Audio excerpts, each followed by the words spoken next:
महापालिका निवडणुकीच्या उमेदवारी अर्जासोबत उमेदवारांना विविध खात्याचे ना हरकत प्रमाणपत्रे सादर करणे बंधनकारक आहे. ना हरकत प्रमाणपत्रांसाठी अर्ज देणे आणि ही प्रमाणपत्रे घेण्यासाठी इंद्रभुवनात बुधवारी दिवसभर मोठी गर्दी होती.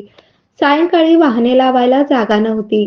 अनेकांनी ही प्रमाणपत्रे वेळेवर मिळत नसल्याची तक्रार केली. महापालिका प्रशासनाने ना हरकत प्रमाणपत्रे देण्यासाठी नॉर्थ कोर्टमध्ये एक खिडकी कक्ष सुरू केला. हा कक्ष मंगळवारपासून प्रशासकीय इमारतीमध्ये हलवण्यात आला. नॉर्थ कोर्टमध्ये ज्यांचे अर्ज भरून घेतले त्यापैकी काही जणांना पुन्हा अर्ज करायला सांगण्यात आले. उमेदवारांना कर संकलन विभाग, गौसू विभागाची थकबाकी नसल्याचे प्रमाणपत्र जोडणे बंधनकारक आहे. नगर अभियंता विभागाकडून मक्तेदार नसल्याचे प्रमाणपत्र, भूमी व मालमत्ता विभागाकडून गाळे अथवा जागा भाड्याने घेतली नसल्याचा दाखला आणि घरात शौचालय असल्याचा दाखला देणे आवश्यक आहे.